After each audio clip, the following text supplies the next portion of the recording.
Welcome to your journey of healing with the Healing Podcast, hosted by licensed clinician Monique Owe and co-host Dr. Amber Mohn. Hello, and thank you for tuning into the Healing Podcast. I am your host, licensed clinician Monique Owe. And I am joined here by my lovely co-host, Dr. Amber Mohn. Okay, so today's topic is called Dark Days That Awaken My Nights. This is an episode on depression. So I'm going to go over it again. Dark Days That Awaken My Nights. This is about depression. So before we do that, before we go into the actual episode today, let me go ahead and give you guys your jump start, your daily motivation, however you would like to call it. And it is this. You're going to go through tough times. That's life. But I say nothing happens to you. It happens for you. See the positive in negative events. That is by Pastor Joel Osteen. So with that, I'm just going to say, sometimes we just got to find something else to help us grow in those events. I know some events are very detrimental. They're very hurtful. But there's something in there that you can learn from it. So try to maybe take that approach. If you can find some ounce of good from anything that's happened to you negative, try to do that. And just to clarify really quick, we are not saying that the negative things have happened to you are positive. What this is saying is whatever you learn from it or whatever you do after it can perhaps be something positive. For example, if you are a victim of some type of assault or attack or a victim of a robbery, or maybe your home was destroyed in a natural disaster, that event is negative. But what you do afterwards could be something positive, meaning that attack may lead you to take a self-defense class, which is positive for you because you'll know how to properly defend yourself if that were to ever happen again. And also you may decide to then lead a class for others to show them self-defense, which will be positive for them. Or so, for example, if you are a victim of something like a natural disaster, of course, losing your home is negative. There's nothing positive about that. But what may happen is it may bring you closer to the family members that are in that home because you guys have to rely on each other to get through that disaster. So what that quote is saying is that the negative thing is negative, but what maybe happens afterwards can be something that can be turned into something positive for you. The growth and the information you will gain and what you'll learn from it can be positive for you. That is what that means. It is not saying at all that a negative event is something positive. Hope that helps. So going into today's episode, which is Dark Days That Awaken My Nights, which is an episode on depression, I want to go ahead and give you guys definition of what depression kind of means, right? Because many people suffer from it. Just in general, depression can be defined as a mental health disorder characterized by persistently having a depressed mood, a down mood, a downtrodden mood, which is like a loss of interest in activities and is causing your life to have a significant impairment. That's kind of depression in a nutshell. So think of it as a condition that it's causing you to be in a down state, but it's affecting your life, basically. So it's not just a moment, it's kind of affecting how you move. And with depression, I want to say many people suffer from it. In this country, there are more than 3 million cases a year, people that are suffering from depression. If you are one of these people, let me say my heart goes out to you. Let me tell you, day by day, take it day by day. We're going to discuss what your days may be like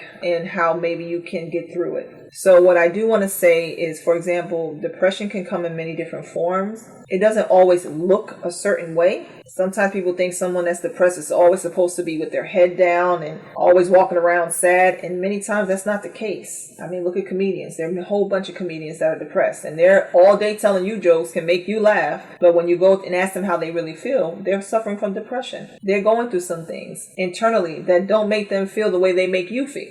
So that is a hint of depression. And please don't assume you know what depression looks like, because many times you don't. Dr. Mohn, if I can ask you a question, is there a difference in the way depression is for a man, let's say, versus a woman? How does that look? Yeah, there are some difference, and like you said, I mean, as a whole, men and women experience many of the same symptoms. But for an example, men might show their depression in a different way than women. They might wear it different. So you're not, a woman might want to talk about things or cry.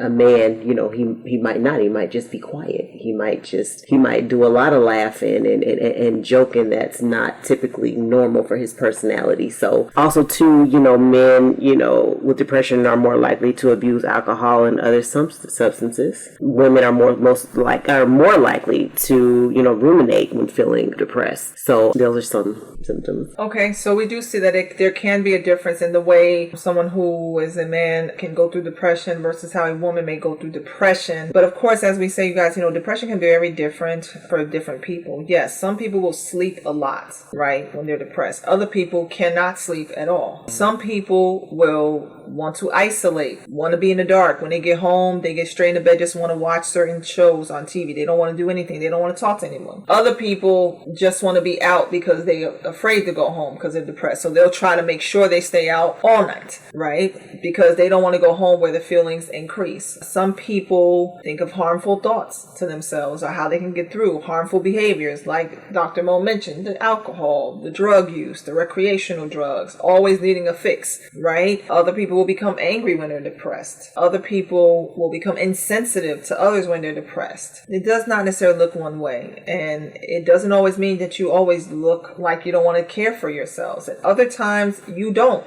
feel motivated to do your hair. You don't feel motivated to do your nails. You may not even feel motivated to take a shower every day because you just don't feel it, right? You're just not feeling great about yourself. Whatever that event was, it's just making you feel depressed. And then sometimes, you guys, it's a chemical imbalance. It's nothing that you did, nothing happened to you, but suddenly you're just down. You're crying all the time, crying spells. Don't feel motivated to do anything. Well, it might be a chemical imbalance. It just might be that. It might not be anything. It might be that, right now in your body, physiologically, something's going on, and you just might need something to regulate that. So before we go into today's topics, today's situation, and some healing tips about depression, I want to again highlight, if you are going through depression, those feelings that you're feeling, the sleeplessness, the excessive sleep, the overeating, the undereating, the not wanting to be around friends, not wanting to be around family, just want to be home alone, just know that you're not alone. Many people are going through the things you're going through. There is nothing less than about you in comparison to others. It is a common condition, and there is help out there. So before we get into the help, here is the situation segment. Let me turn it over to Dr. Mohn, and she's going to go ahead and read our situation for today. All right. Thank you, Monique. So here's our situation. Dear Healing Podcast, my boyfriend and I have been together for 2 years, and we recently moved in together a few months ago. Lately, I've noticed that my boyfriend calls and asks his parents for money to help out with our bills. I was never concerned or even thought about how he spent his money or paid his bills before because we didn't live together. Now that we are sharing bills, it bothers me that he is calling his parents for bill money as if we cannot afford our bills. I'm trying to build a future with him, but I'm worried about his priorities and his ability to take care of our family. Am I stressing over nothing, or should I be concerned about him relying on his parents? So, good question. And no, you are not stressing over nothing. That is a big thing. If, you want your boyfriend to, number one, contribute, as a husband, if you're looking at him as a future husband, what are some things that you want, from your husband? You want him to contribute. Sounds like you want him to kind of, be equal in this. And it sounds like you want for you and him to do this together solely without getting help from other people. One thing I always say is that, when you are, together and even in a relationship, going towards marriage, you guys are reflections on each other. So if he's calling his parents asking them for money, it's because, they're automatically going to think, well, what has she got going on over there? What is she doing with her money? They both over there don't have any money. So, and I agree. So this is something that, number one, he should be talking to you about. Number two, you should be asking more questions at this point. What is your outlook on, what we're trying to build?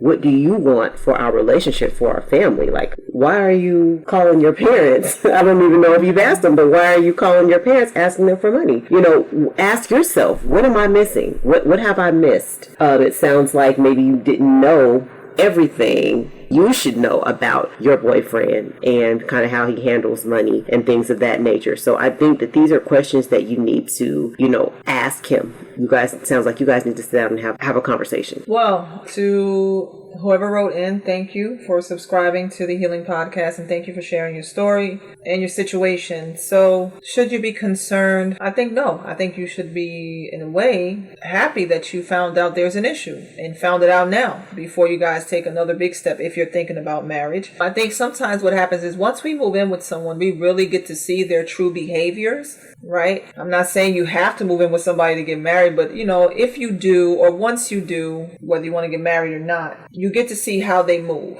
And in your case, you see that your boyfriend may have an issue, maybe with his spending, or he just knows he has a safety net. So what you have there is you might need to talk to him about why does he always feel like he can go to his safety net to take care of things that he should be able to handle, right? And let him know how it makes you feel. Like, see if he notices it, because I don't know what he's calling them about. Like, is it every month? Is he short on the light bill? Is he short on the cable or internet bill? Is it his car note? Or is it like stuff like food items? I don't know. Or things like clothes that he wants. So I would talk. I don't know your age. I don't believe you said your age. No. So I don't know and what age you are and what stage you are in your life. But if you want a partner or boyfriend that's more what you would believe is responsible, talk to him about what that looks like for you.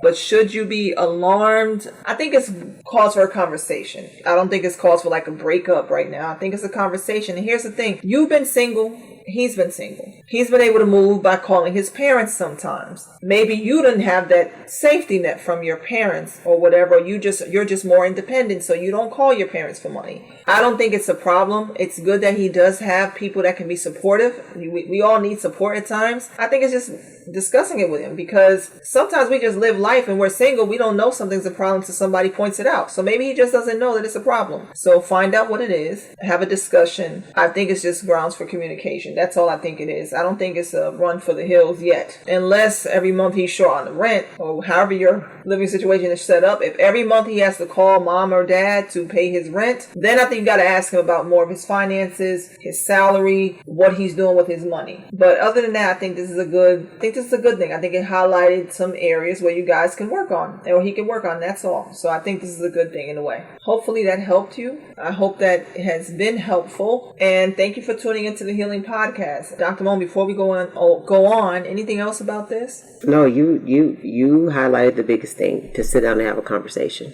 Okay. And that you've learned more about your boyfriend just in this situation. So yeah. I think it's good. I think you guys are in a good place to where you guys can highlight the issues, and I think that he'll grow. And if it is an issue, guess what? He'll grow from this. Yeah. So thank you for your situation. Thank you for writing in. Remember, guys, if you want to share your situation because you want some healing tips just to get jump started onto the path of healing, remember, this is not therapy. This is just to get you jump started. Then I want you to go ahead and go to thehealingpodcast.com and go ahead and contact us. You can fill out the little form there, or you can just email support@thehealingpodcast.com, and we will go ahead and take your situation and go ahead and read it and try to give you some tips. Let's give a quick mention to our sponsor, which is healingexpressionsllc.com. If you're looking for therapeutic services in the Atlanta or Georgia area, please go on to healingexpressionsllc.com and book a therapeutic session today. All right. So going back to the depression, I just want to go through, if you guys are going through these things that we mentioned and you're suffering from depression, I want you to know there's help out there. Let me just tell you what help would look like in this case. First thing I'm going to say, I want you to identify the fact that, yes, you are depressed. You know something is different. So first, I want you to identify that there's been a change in you, or that you're just not feeling your greatest. You're just not happy with your feelings. Let me put it that way. You're not happy with the way you feel. So first, identify the problem.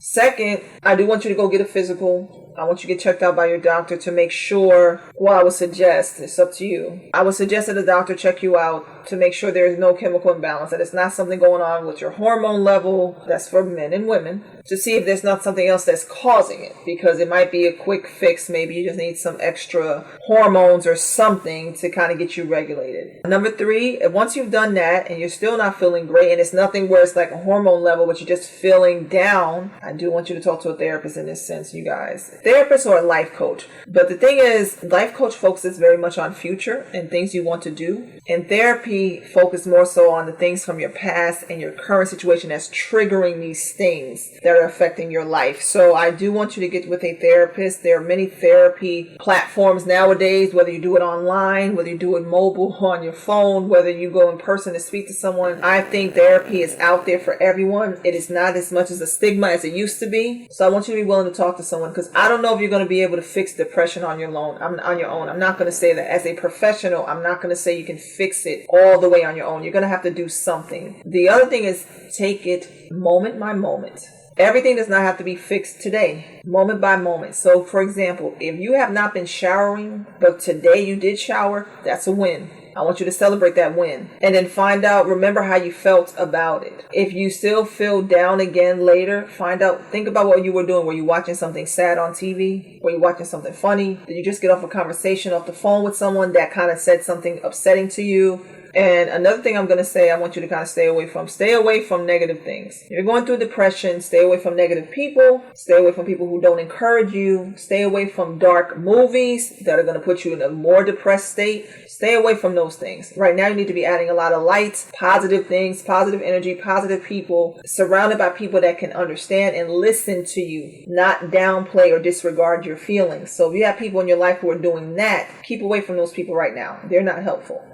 Dr. Mohn, how about you? Anything else with the tips on how to kind of combat depression? Yeah, I would like to just add to, the time frames, because I think that it's important for people to know that, if you are experiencing the symptoms that you spoke about for 2 weeks or more, get help. I know a lot of people would, say, I'm depressed on Monday, and then Friday on payday, they're fine. They just didn't have any money for the week. Exactly. So I just want people to understand that, these symptoms, if you have them for at least 14 days, then you're what's considered clinically depressed, and you need to definitely get some help. Monique, do you have something to add to that? Well, thank you, Dr. Mohn, for bringing that up, because that is true. Because let me show you, there are depressing events that we go through, and then there's depression. We all go through depressing events and moments. Yeah, when we don't have any money, who likes that? I mean, I don't like when I don't have any money, or when I got to pay a major bill and that took some of my money. So yeah, you might be kind of a little down on Monday, but on payday, hey, everything's good, let's go out, right? That is very different. That is a depressing event or moments, or something sad happened, like something happened at work and you're just upset about it, or it's someone in your life. That's a depressing event. But as Dr. Mohn said, when it kind of lingers for a period of time, that is actual depression. And there's different forms of depression, you guys. There is, yes, you can have major depression, but you can have a mild case. Okay, you can have a moderate case, or you can have a severe case. Okay, that's why you want to talk to a professional. There is no shame in that. Can you get better? Yes, you can get better. So remember, the first thing, I want you to identify how you're feeling. Identify what's going on. I want you to go to a doctor if you can. I really want you to go to a doctor, because you should be going to a doctor. Get yourself checked out. Make sure you're good. 3, I want you to talk to a professional, at least a therapist. Try to identify what's going on with you. 4, I want you to keep positive things around you, not negative people or negative things. Nothing dark right now. 5, know that it can get better. You will have to do some work. Know that it can get better. You're not going to stay in this state. You're not alone. Other people are going through this. Oh, also I want to mention support groups. There are online support groups. There are in-person support groups that are free.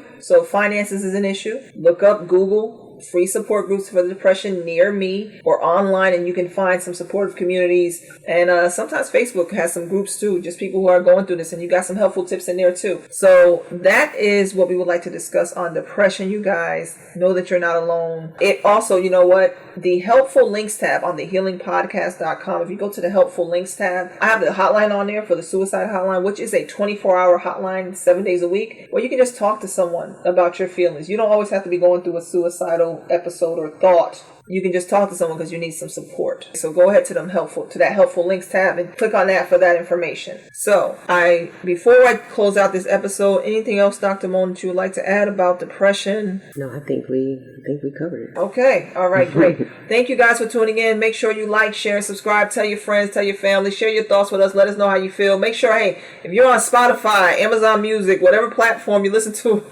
us on, make sure you go ahead and hit that like button, make a comment. Let us know what your thoughts are. Let us know if you want to hear something else. Make sure you do that. Email us, support@thehealingpodcast.com. Let us know your thoughts. We're all about healing, and healing comes in many different forms for many different things. Thank you for tuning in. It's the Healing Podcast. Talk to you soon.